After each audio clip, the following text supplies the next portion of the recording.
And may I ask everyone to stand up and open your Bibles to 1 Thessalonians chapter 4. Our text for today is from verse 13 to 18. And the title of our message is Keep Calm When Christ Returns.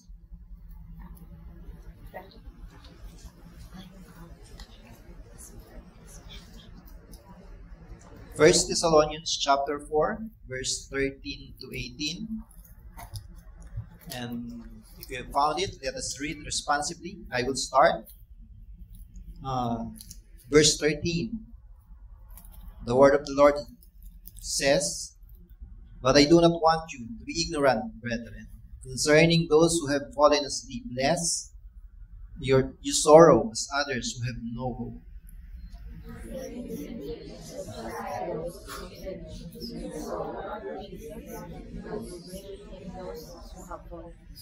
For this we say to you by the word of the Lord, that we who are alive and remain until the coming of the Lord will by no means precede those who are asleep.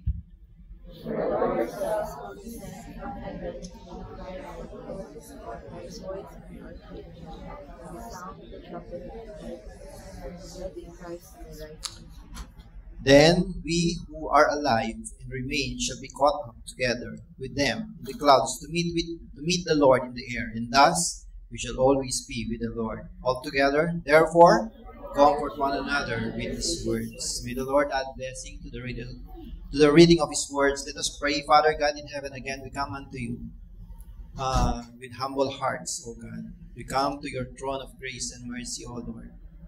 As again we learn from you to study your word, O Lord. The richness, the treasures hidden, O God, may we find it, O Lord. And may we keep it in our hearts, in our mind, O Lord. So that we will cherish everything that you have said. You said, every words that is written in the scripture are all important, O God. Help us to remember always your commandments, to be obedient unto you, O Lord, to do your will, to do your ministry, O Lord, and preach the gospel, O God. Bless each one, bless us all, O Lord, as again we learn from you. In Christ's name we pray. Amen. We can all sit down.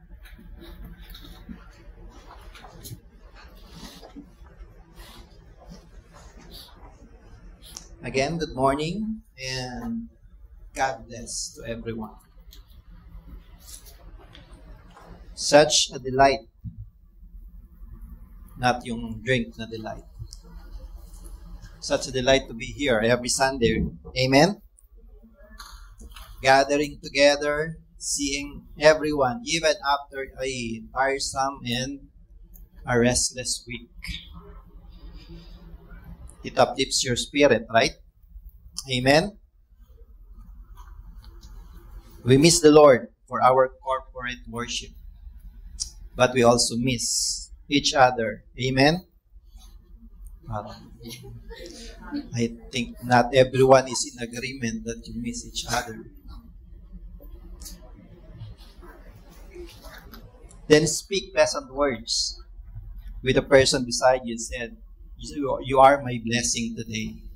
You are my blessing. And I see everyone is now already in a relaxed mode. It's the end of the month. End of the month has passed. Completed the quotas, deadlines, reports, check and balance, monthly meetings, etc., etc. The most important, every end of the month, is the fruits of your labor. Amen? But it's like a coincidence. There's a 3-day sale, right? Amen din. Similarly, yesterday, one incident. Somebody say there's a sale of a shoe for 99 dirham. When asked where and when it will happen, the person who said, he said, it's already finished. I did not tell everyone so that we will be on the same boat of not being able to buy in that sale.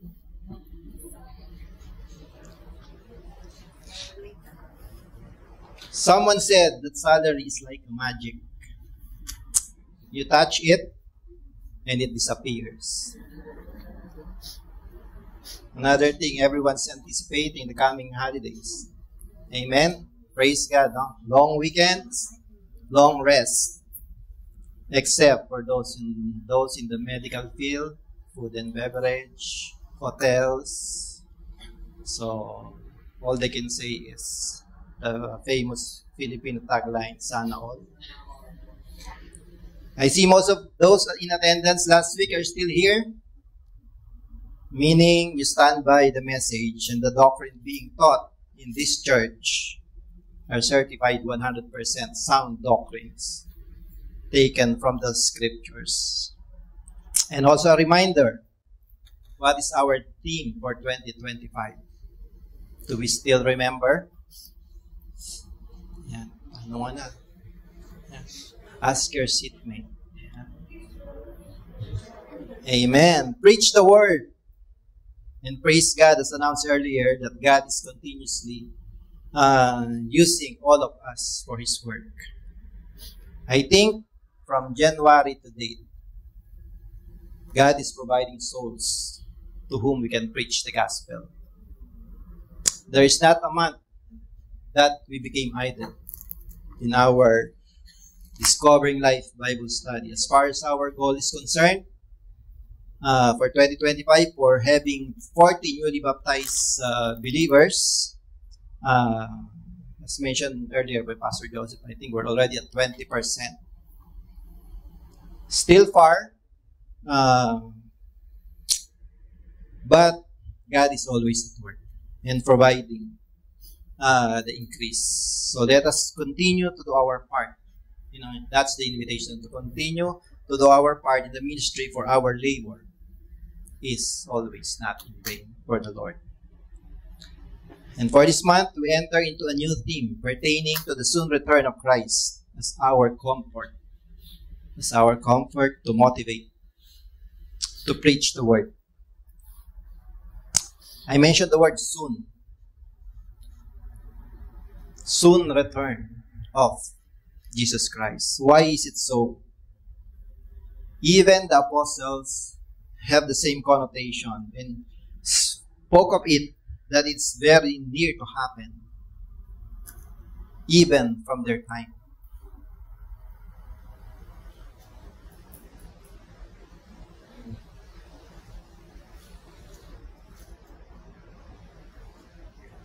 The term second coming, from our text, verse 13, it says, "But I do not want you to be ignorant, brethren, concerning those who have fallen asleep, lest you sorrow as others who have no hope." The word ignorant in Greek means agno eho, meaning to be ignorant, to not know, to be unaware. That's the direct translation of that word. The context, the Greek verb agnoeho, appears in several New Testament passages highlighting the human condition of ignorance, particularly in relationship to divine truths and moral responsibilities. That is what the word ignorant is implying in the text. Ignorance in divine truths and moral responsibilities, not simply ignorance in knowledge. The ignorance can be willful or intentional, and it often serves as a backdrop for the necessity of divine revelation and instruction.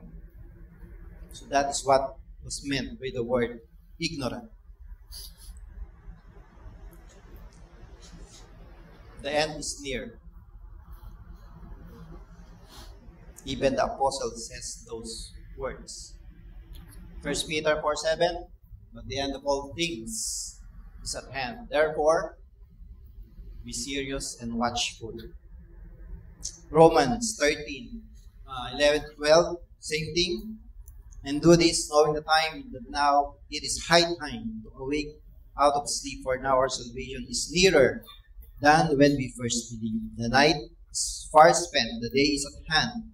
Therefore, let us cast off the works of darkness and let us put on the armor of light. According to, as written by Apostle Paul. James have the same thing to say.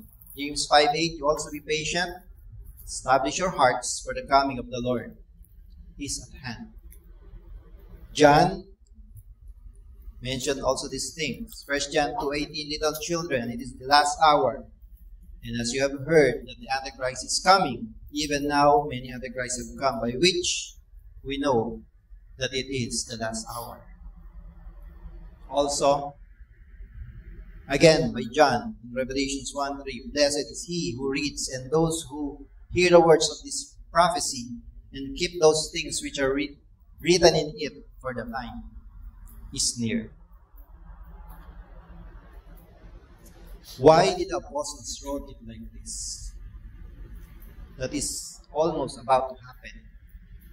But they wrote this when? More than around, if the epistles are written around 70 AD, 60 AD, in that time period, so 1,000 plus 1,900 something years. But they're already saying the time is at hand. I mean to say the end is already near. If you remember our studies during the first quarter regarding the scriptures pertaining to who Jesus is, what can you remember? Do you remember that? We learned he is the fulfillment of the prophecy of the promised Messiah. And Jesus is also the full revelation of God's glory. Our redemption and salvation belongs to Jesus.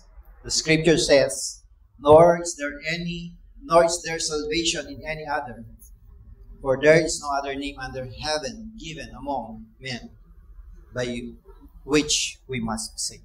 Acts 4:12, which pertains to Jesus, the only name given by God from which salvation will come. So that's why when he has completed the prophecy, that is the point in time when the end begins. When he has completed the work.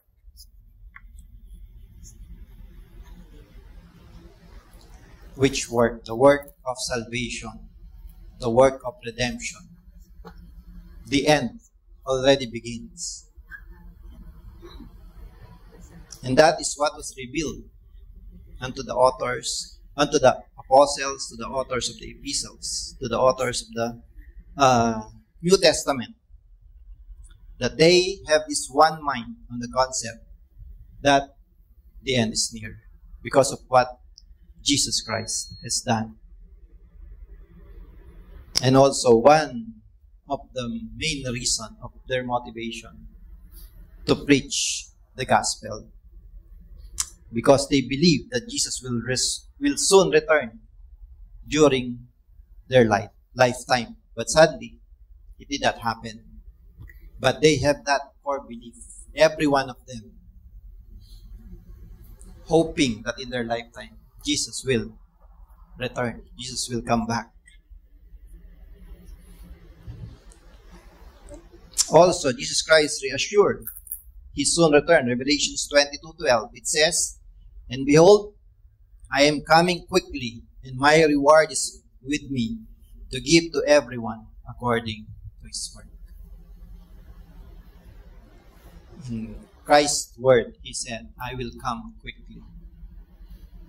Maybe referencing to 2 Peter chapter 3, verse 8. A day in the Lord is 1,000 years.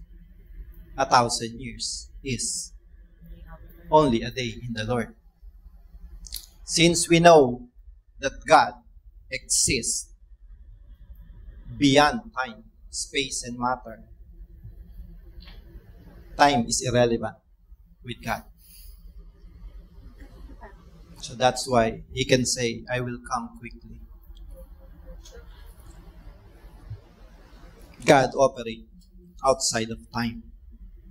We mentioned the word ignorant beforehand. That phrase is commonly used by Apostle Paul in the New Testament.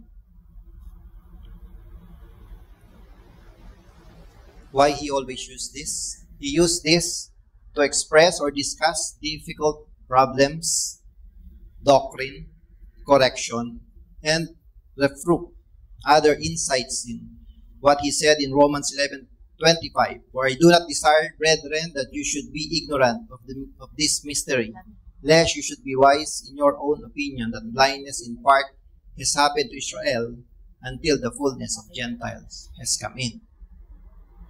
Again, using the word when he wrote the epistles to the Romans, that they should not be ignorant of the mystery.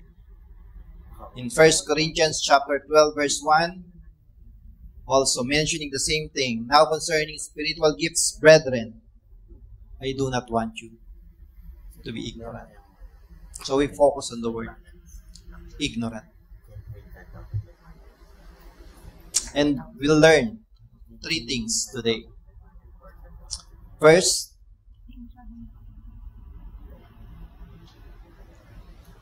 the proof of Jesus' return.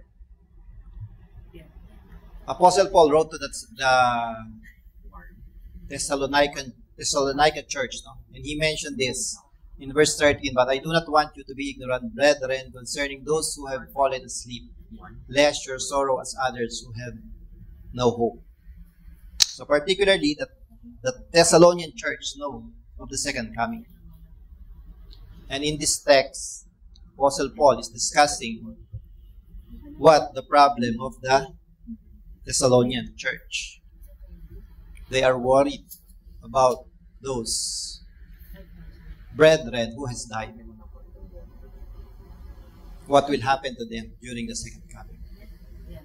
So that is what Apostle Paul is trying to teach in this text that we have from 1 Thessalonians verse 13 to 18. But we will discuss those things later.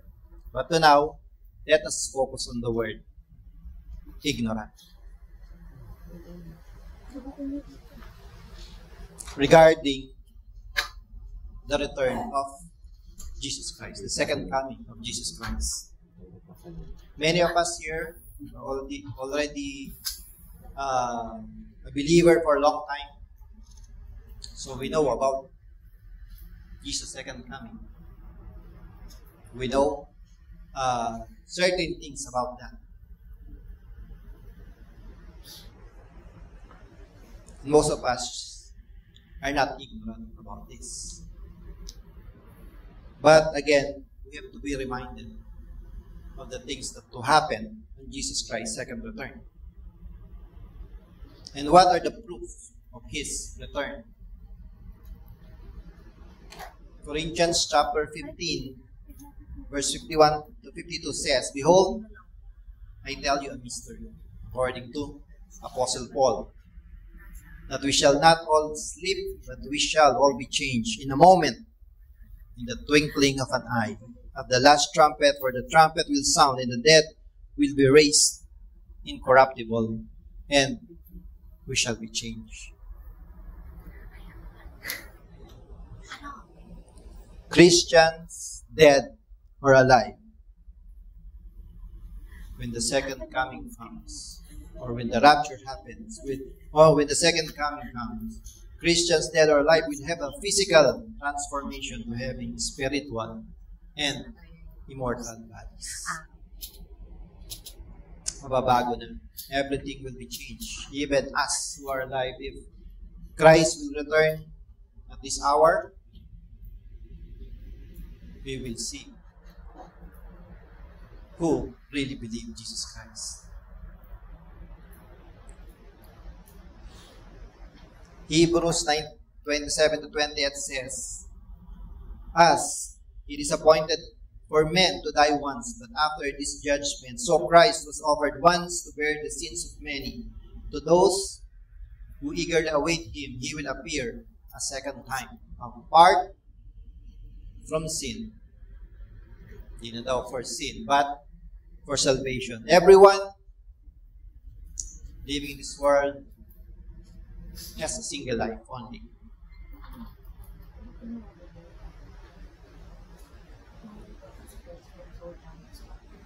This directly rejects the idea of reincarnation. And after death comes the judgment.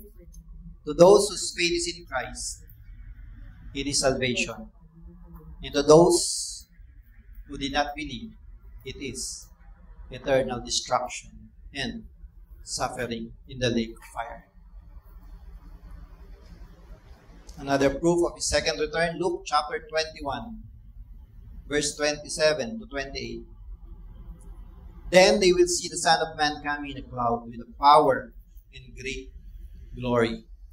Now when these things begin to happen, look up and lift up your heads, because your redemption draws near." In the preceding verses, in Luke chapter 21, Jesus warned of the approaching destruction of the temple. In Jerusalem, Jesus warned of the approaching destruction of the temple of Jerusalem once he fulfilled his ministry, from verse 5 to 24. But now he turns, in this text, he turns into a distant future, foretelling his second coming. Then in John 14:1-3, Jesus also says, "Let not your heart be troubled." Familiar verse. You believe in God, believe also in me. "In my Father's house are many mansions. If it were not so, I would have told you. I go to prepare a place for you. And I go and prepare a place for you. I will come again and receive you to myself, that where I am, that you may be also." He said he will come again to receive us by himself. What a glorious God we have.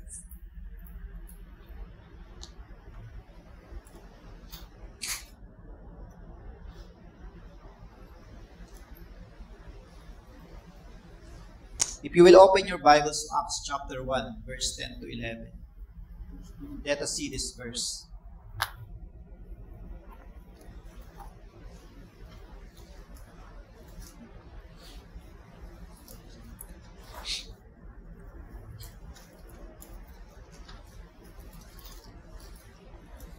According to the verse 10, "And while they looked steadfastly toward heaven as he went up, behold, two men stood by them in white apparel, who also said, 'Men of Galilee, why do you stand gazing up into the heaven? This same Jesus, who was taken up from you into heaven, will also come in like manner as you saw him go into heaven.'" This is the account where Jesus already ascended to the heavens. After his resurrection, he stayed for 40 days more, and then he gave the final instruction, the Great Commission, to the apostles, to the disciples. And then he ascended as witnessed also by the apostles. And this text shows as Jesus ascended to the heaven, they're still looking up. All of them immobile. No one is moving as they witness his ascension. Why? Because they think, most probably, that after his ascension, maybe he will come back, or they do not know when he will return.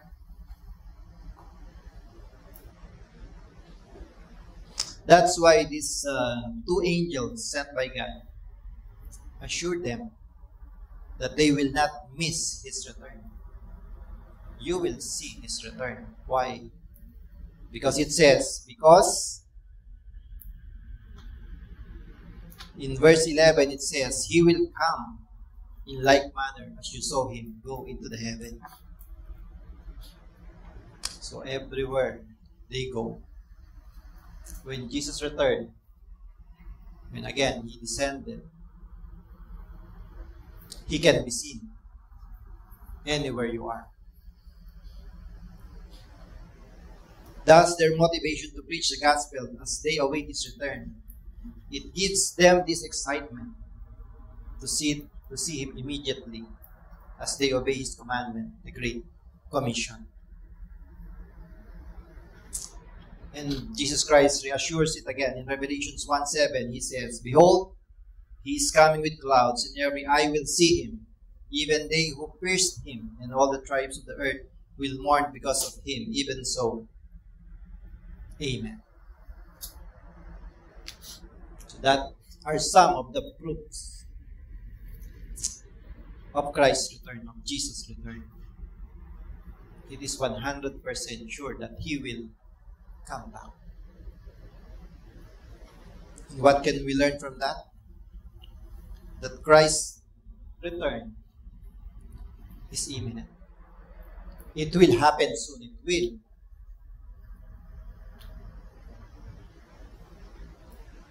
There is no doubt that He will fulfill His promise.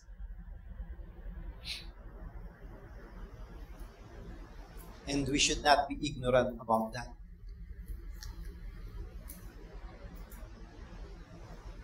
Second, we must not be ignorant of the precursor of Jesus' return. Precursor means signs. We should be aware of the signs of His coming. And if you go to Matthew chapter 24, it gives a vivid description of His return. Open your Bibles to Matthew chapter 24, verse first we discuss verse 3 to 14.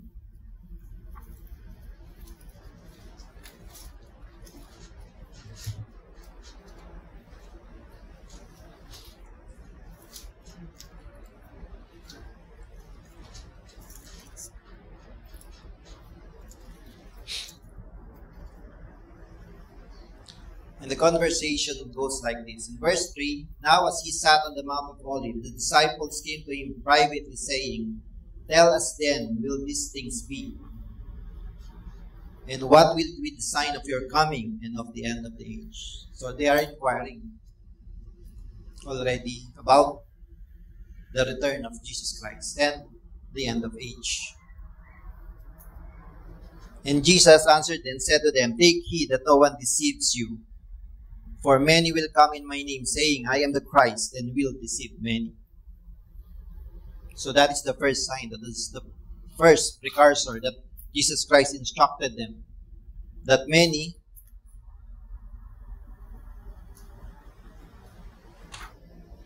false prophets will come.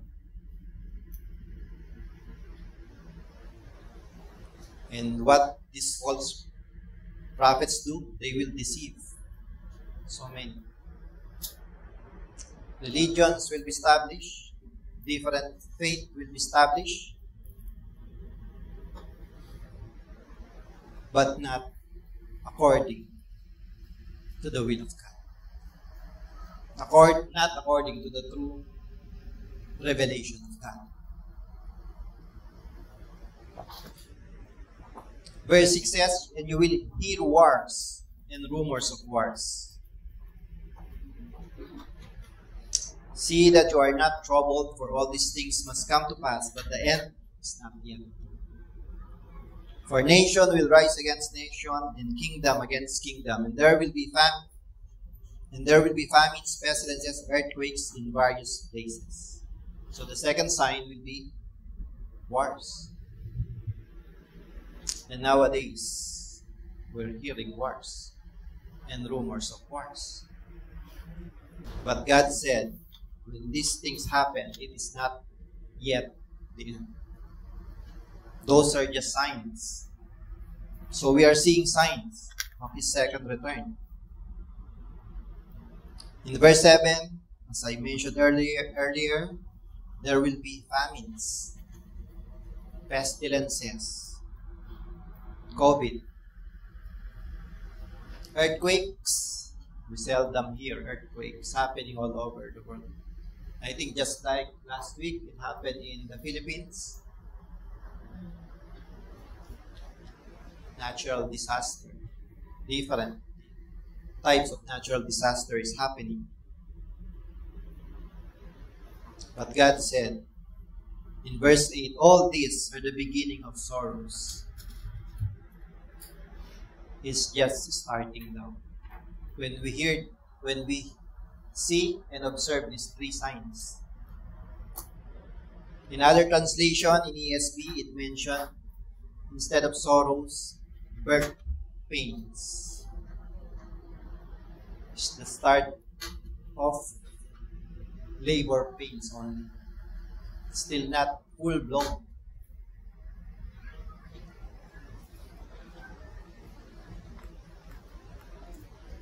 In verse 9, then they will deliver you after tribulation and kill you, and you will be hated by all nations for my name's sake.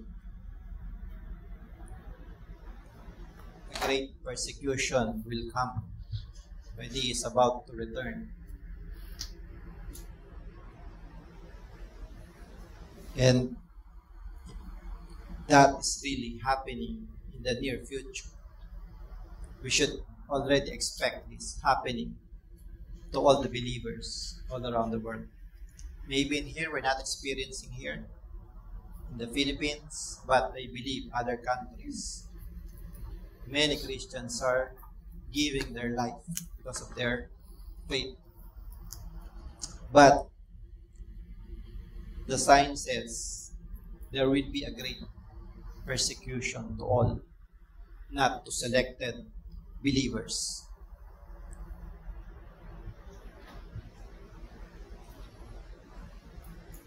But the sure sign of His coming return, as mentioned in verse 14, and this gospel of the kingdom will be preached in all the world as a witness to all the nations, and then the end will come.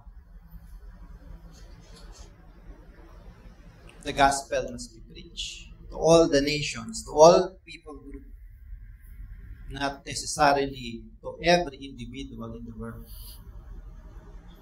but to all nations as mentioned, meaning people group.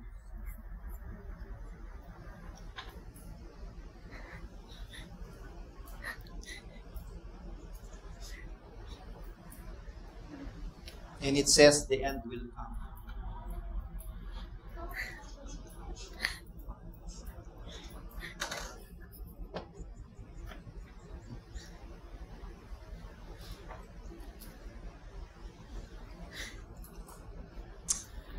How many do you think that that is left, the people group that is left, that is being unreached by the gospel to date? Sorry, the research I found was on May 2021. And to that date, only 59% has been reached by the gospel.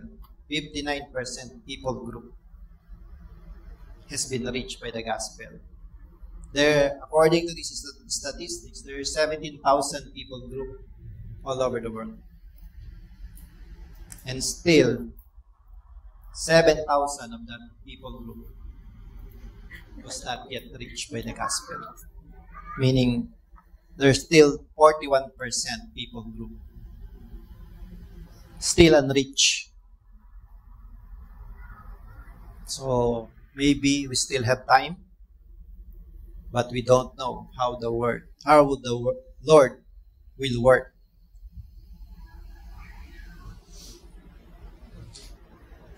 For the spread of the gospel.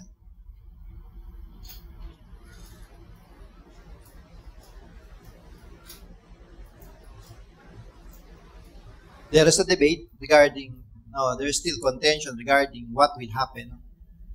The rapture, the second coming. So many point of view regarding that. Many believe rapture will happen pre-trib or before the tribulation. Others believe it will happen in the middle of the tribulation. Others after the tribulation. And most of those who enrolled in our first class, in our fifth eschatology, you remember? Study of the end times. You have an idea about those three aspects of tribulation that being believed by now. But let us see what will happen during the Great Tribulation. You go to chapter 15, verse 15 to 24 of the same chapter, Matthew 24. These were about to happen during that Great Tribulation. Verse 15 says, "Therefore, when you see the abomination of desolation spoken of by Daniel the prophet, saying, standing in the holy place, whoever reads, let him understand. Then let those who are in Judea flee to the mountains. Let him who is on the housetop not go down to take anything out of his house, and let him who is in the field not go back to get his clothes. But woe to those who are pregnant and to those who are nursing babies in those days." This is what will happen during the Great Tribulation. "And pray that your flight may not be in winter or on the Sabbath, for then there will be great tribulation, such as has not been since the beginning of the world until this time, nor ever shall be."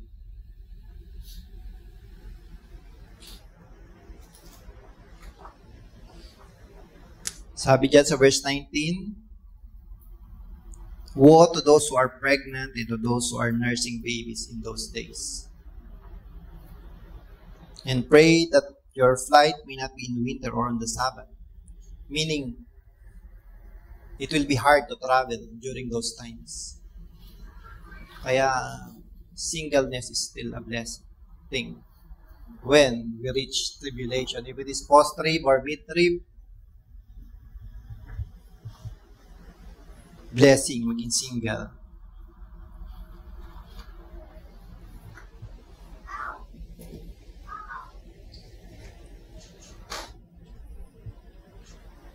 And God said in verse 22, because of the hardship on this great tribulation, "And unless those days were shortened, no flesh would be saved, but for the elect's sake, those days will be shortened." So it is really a great tribulation that will happen. But if you will see in verse 15 and 16, it was mentioned there, the word, the abomination of that desolation, which was spoken of Daniel the prophet. What is the meaning of this abomination of that desolation? It says it will be a time when many national armies will invade the city of Jerusalem. It speaks of the ultimate desecration of Jewish temple and establishment of an idolatrous image in the holy place itself, which will inevitably result in the judgment of God. Another thing to observe in this text, verse 16, "Then let those who are in Judea flee to the mountains." So the great tribulation is happening where? It is happening in Israel. So that's why many believe it will be the second. Regarding the rapture, many believe that it will be pre-tribulation. Because the church is already been caught up with God. As mentioned in 1 Thessalonians, yung text natin 4:16 to 17.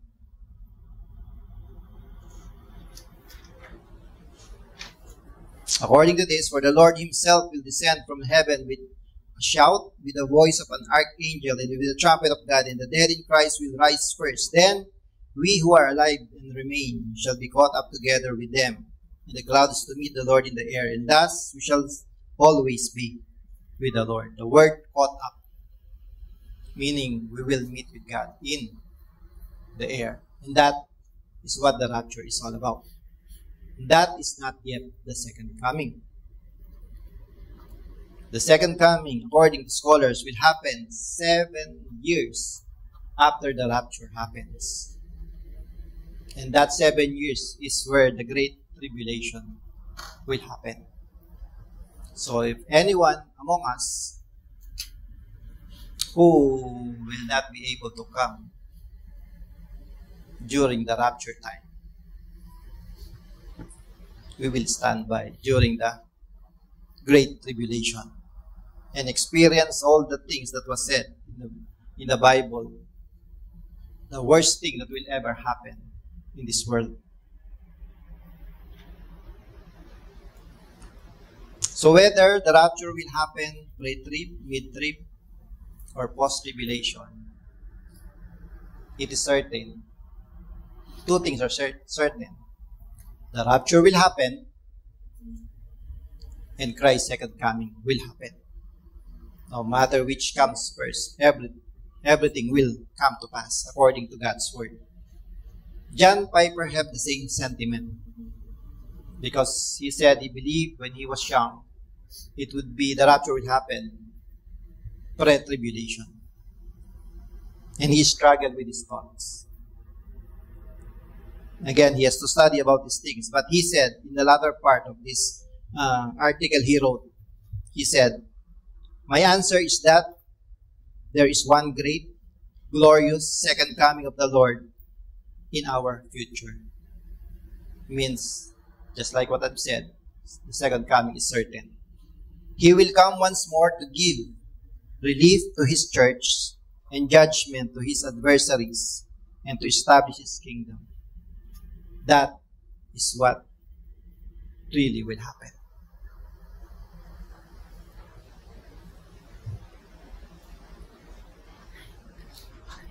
When it will happen, Jesus also says in Matthew 24:36, but of that day and hour no one knows, not even the angels of heaven, but my Father only. It is not revealed in the Bible when will it happen, but surely it will happen. That's why Christ's return is inevitable. Then lastly, the people in Jesus' return. In verse 13 it says, but I do not want you to be ignorant, brethren, concerning those who have fallen asleep, lest you sorrow as others who have no hope. There will be only 2 types of people when Jesus returns. The believers and non-believers. There is also 2 types of sorrow to be experienced. Sorrow means to grieve, to cause sorrow or to distress. But Christians will not have the same thing as the non-believers when it comes to the death of the body, because a Christian knows his soul will go immediately in the presence of the Lord. 2 Corinthians 5:8. Yes, we do Christian, we will still grieve in the death of a loved one.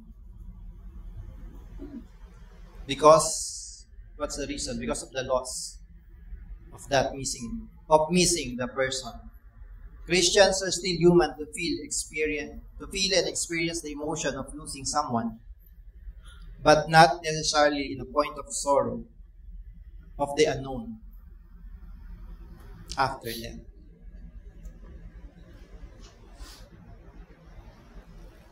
Some non-Christians believe that their soul will go to a place to stay before going to heaven or hell. Those are the belief of some unbelievers. Some have no idea what is there in the afterlife, if there is eternity. Zero ideas. Or rejecting the idea that there is an afterlife. Some believe that their religion is enough to receive eternal life. Some believe in reincarnation. So many false hopes. These are false hopes that leads to destruction. And the people who will anticipate the return of Christ are those who have placed their faith in Him.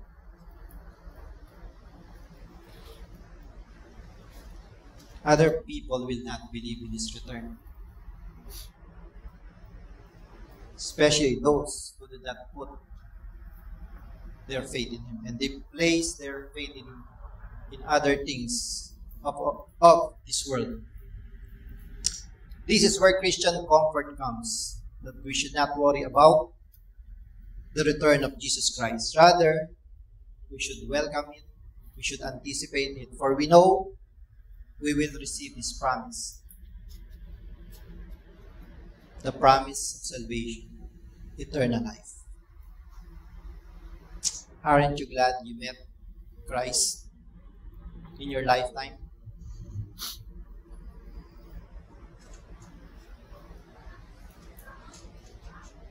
And did not regret it after life.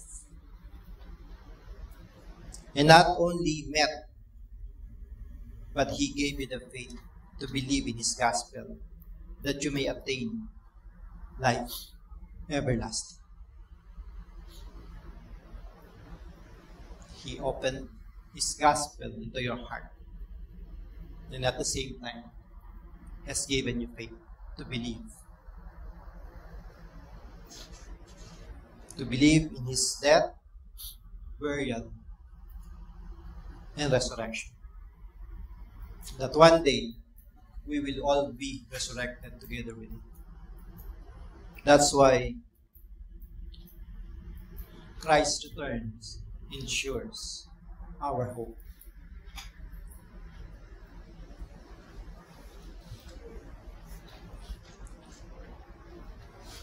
And to end our studies, a quote from John MacArthur entitled The Second Coming.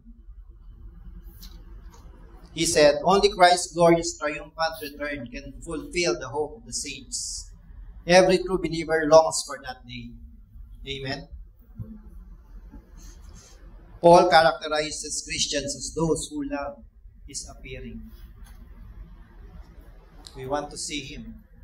If it is possible now, that it will happen now, so be it. As mentioned in 2 Timothy 4:8, the Apostle John says, "Now we are children of God, and it has not yet been revealed what we shall be. But we know that when He is revealed, we shall be like Him, for we shall see Him as He is." 1 John 3:2, the return of Christ will instantly usher in the fullness of our glorification. John then adds these words, "And everyone who has this hope in Him purifies himself just as He is pure." And these are challenging questions that John MacArthur says. This is the test of healthy eschatology. Is your hope a sanctifying influence on your soul? Are you looking beyond the commotion of this world with the realization that you could soon meet Christ face to face? And are you preparing your heart and soul for that? Do we anticipate His second coming, His soon return? Are we excited to see it happen? And he said, "Are you eager and watchful? Are you filled with joyful hope and expectation?" That is the attitude to which Scriptures calls us. He said that should be our attitude on His second coming. And lastly, he said, the second coming is not supposed to make you stop what you're doing to wait for the Lord's return. And neither should it motivate you to focus all your attention on the events and political developments of this world. Instead, he said, it should prompt you to holiness as you direct your heart toward Christ, whose coming every believer anticipates with joy. The right exact words. To find comfort in His return and to always find joy in Christ's return. May the Lord bless us and really anticipate His coming return. Soon coming return of our Lord and Savior, Jesus Christ. And may He continue to bless us and grace us with all, of course, the spiritual blessings He has already given us. And praise be unto God. Let us pray. Father God in heaven, again we thank you for the richness of your word, O Lord. Thank you for the reminder of your second coming, O God. That it is imminent, it is inevitable, that it ensures our hope, O Lord. Bless all these truths in our heart, O God, that it will enable us and be encouraged and motivate us, O God, to continuously preach your word, O Lord. Again, all the blessing, all the praises unto you alone. In Christ's name we pray. Amen.